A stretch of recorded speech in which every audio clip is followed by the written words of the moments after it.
Garden and graduated at the organic school.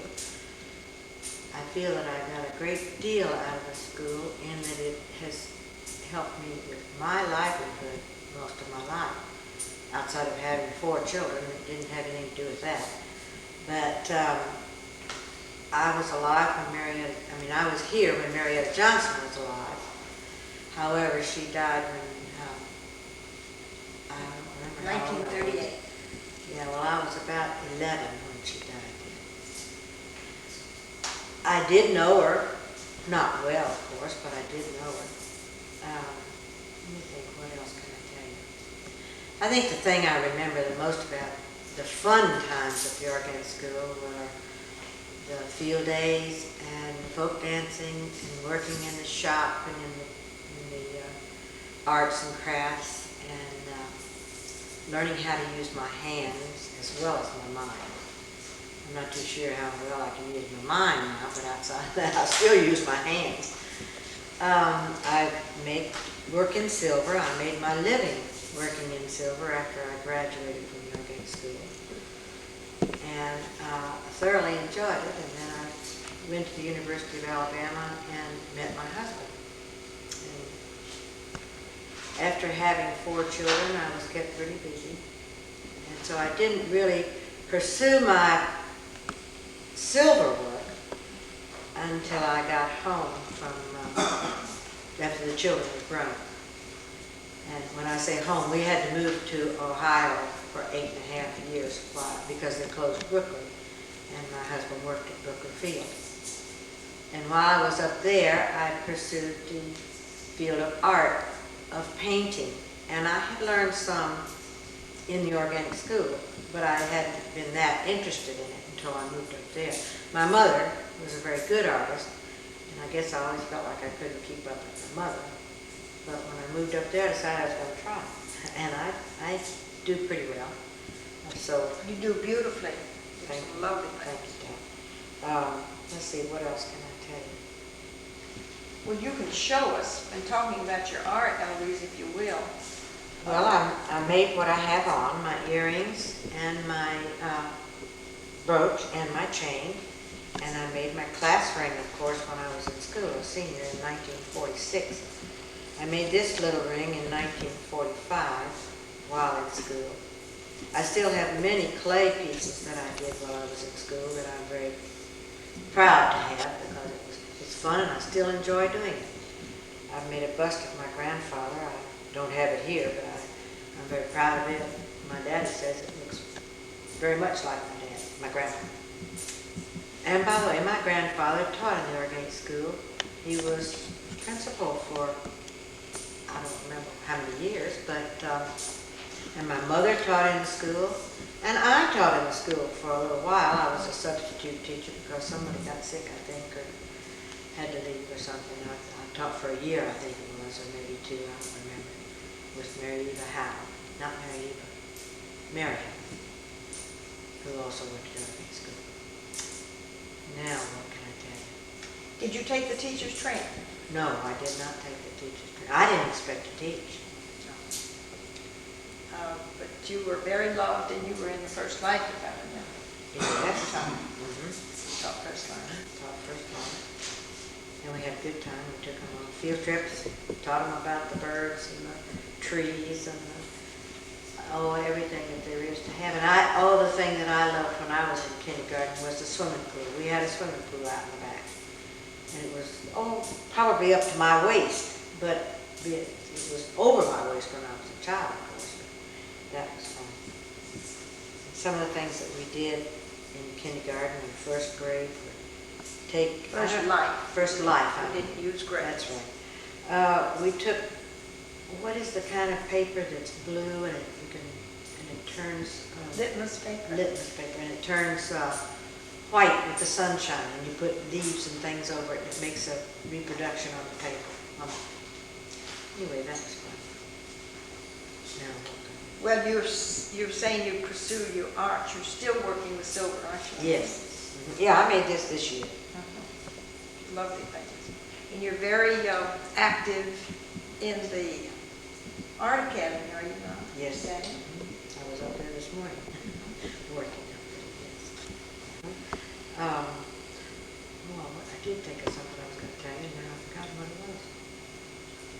course, Marvin, your father, He graduated from the he organic graduated. I've forgotten what year. He had to drop out of school for a while, and he came back and graduated. He was the captain of the football team, and in those days they had enough boys to have a football team. I think in my year we only had enough boys to have a basketball team, and yet my class was one of the largest classes that graduated in years, because I think we had 12 in my class. Most of the time those classes were smaller than that. Well, during Marietta Johnson's life, it was quite large. Oh, they were larger than that, Oh, yes, right. I'm sure. Yeah. We're talking 1946, that's 10 years after her death, and the school had begun to deteriorate rather rapidly. Yes. And also we were still really in just depression to a point. I was a bit disappointed in my high school years, not with the work that I did with my hands, but we had a couple of teachers that were not organic teachers, and they were very public school teachers. I won't say who they were, but I was unhappy with them. But outside of that, I think I got a very good start in school, in the lower grades certainly. And I haven't had any problems with making a living if I had to. I don't have to. I've got a husband who's good enough. Yeah, you have quite an interesting background, a very interesting background of your family, Eloise, in that your grandfather, we lovingly called him Pop Nichols. Yes. Wonderful teacher. Yes, Very he was a good organic. teacher. Yes. And you were denied some of that caliber faculty. Well, he after taught me Mary fractions Johnson, in this very room. I had which was fractions. third line. Uh-huh. So that must have been, he taught, well, I don't know whether it was in Third Life or not, but he taught it in this room. And it must have been Third Life because we were in this room. But, and my mother taught me in Second Life. And I remember one time I said, I didn't know how to do something, and I said, Mama, and she said, just a minute, you know, she didn't, this mama didn't get it pretty soon. I said, Mrs. Nichols, yes? And then she realized what she was doing. She was feeling like she didn't want to give me too much attention, but on the other hand, she didn't want to neglect me either. And so it was funny. We kidded about that for years. And you're still in the old home. Yes, we moved into that house when I was 10, and we still have it. It was, I don't know what year it was made. I think it's, I don't know. But I could find out maybe that, but I just haven't done it. You talked about the arts mainly, but what about your academics? Did you? We had them. We had reading, writing, and arithmetic, just like everybody else.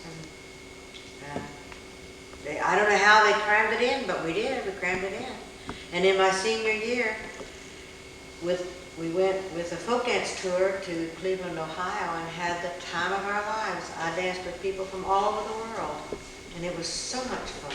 I loved it. And we had a lot of plays. We had singing choral group. Gretchen Riggs was a wonderful teacher, and she also, we did Shakespeare. We put on Midsummer Night's Dream my senior year. I think it was either junior or senior year, and it was so much fun. Everything. And let's see, what else did we do? Golly, there were just so many things besides academics that we did, and it was wonderful. Do you remember, or was it true when you were still in school, that we had no study periods, no study hall, study period, and that we I had? think we had some study halls. I remember Mr. Carr was, we did have some study halls. Well, when Mrs. Johnson was alive, there was no such thing because there was no time for it, because all Right. the arts were required subjects. She felt there was no need for them anyway, that your attention was satisfied, Yes. taken care of in your classroom if the teachers were presenting the subjects well. Right. And then in order to get all the required subjects in, there was no time for a study hall. Right. And there was also no homework during her life Well, I had until homework when I was in until high you school. get, well, when you get into high school. Oh, That was yeah. on Monday, Tuesday, Wednesdays, and Thursdays only. True. No grades, No. no exams. In high school, I think we had some exams. Okay, she did not, we did not when she was living. Well, that's why I say there were some teachers that were not what I would consider organic. But then it didn't hurt us. We just wasn't what I considered organic. When you had the 4 children, Eloise, did you feel that your attending the organic school those 12 years prepared you really to be a better parent than probably you would have been without that background in philosophy? I've never thought about that. You probably used it without realizing it. Sure did. I'm sure, but I've never thought about that. I don't know. I think it gives you a well-rounded education so that you have more knowledge of different things. Growing things, birds, and everything under the sun we studied. As I can remember, Helen Dyson was just a wonderful teacher in the lower grades. And she gave us a great deal of information about plants and birds and animals and what the Indians did and everything under the sun. It was just wonderful. And then Irene Bell followed that up with how to work in clay, what to do with it, how to make it into something that represented and resembled various and sundry things. And it was just really nice. I thoroughly enjoyed my years in organic, and I didn't realize how much I enjoyed them until I got out. And that's true of a lot of people, I'm sure, as far as that goes. You don't realize your freedom. I had so much freedom as a child that the children don't have today. I can remember coming up on the campus after school and flying a kite, which I don't know where the children, I guess they fly a kite now, but they're They days. buy them instead of making them. Yeah, It's made on. that's true. And I remember Daddy helped me put mine on a rod and reel, and I threw it out on a rod and reel, and it was more fun. It went way up in the sky. Really. Okay. Those are things you remember. What do you think? So on the whole, you've been very happy Oh, yes. of what your childhood was. Oh, I had a wonderful childhood. And they let you be a child. Yes. It's one reason we put this lovely saying up here. Oh. Prolonging of childhood Uh-huh. is the hope of the race. Well, that's why I feel sorry for the children today, because they really don't have any playtime to speak of, and the idiot box takes up a lot of their time. Kids don't have anything to play with, or they don't have the time to do it that we did for some reason. Matter of fact, I said just the other day to a friend of mine, do you remember when we used to get together for coffee in the morning? We don't do that anymore. People don't have any time anymore. And when I have time, I want to do things like my silverware or work in the yard or things like that. So I learned how to sew in the organic school. We had home ec. I learned something about cooking. Now, Mama taught us a lot about cooking too, and sewing. But I did have home ec in school, and we made things, and it was good for you. I remember a lot of the boys didn't like folk dancing, but a lot of them did. They talk about it today, and when we have a reunion today, it's always a fun time, because everybody wants to get out there and folk dance, just about it. Well, of course, when Mrs. Johnson was alive, folk dancing was required. Everyone danced. Yes. And the only boys that seemed to resist it were the ones that might come into the organic school as juniors or seniors. But they soon danced because they realized what fun it was. Yeah. But in those years also, we had that wonderful Charles Raybo, who was the I didn't instructor. have him. Oh, no, he was killed I when had you were Mr. just a Frederick girl. and Piney Gaston and Jimmy Lowell, and I can't remember who else. But you've still done some teaching in folk dancing, haven't you? I don't remember teaching folk dancing.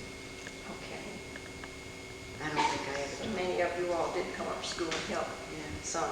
Oh, well, I might have come up and helped, but I was not the official teacher because I loved it. And you, of course, wanted to come back to Fairhope. Oh my, yes. Oh, heavens. And Nobody then- wants to leave Fairhope. And then your husband, Gail Rowe, Gail he went to the public school. yes, but he became the secretary, isn't he, of the single tax Yes. colony?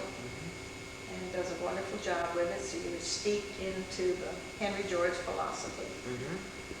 He knows a great deal about the school. He's learned a lot about the school just from working at the single tax office. And being married to you. And being married to me, that didn't fly. I said I didn't go too far wrong going to college because that's where I started going with him. And you didn't have any difficulty in going from the organic school and into college. No, I wasn't the best student they ever had, that's for sure, but I did all right. But you didn't feel undue pressure. No, not particularly. Well, we want to just thank you. We want to thank you for coming this morning. I'm glad. Appreciate it so much.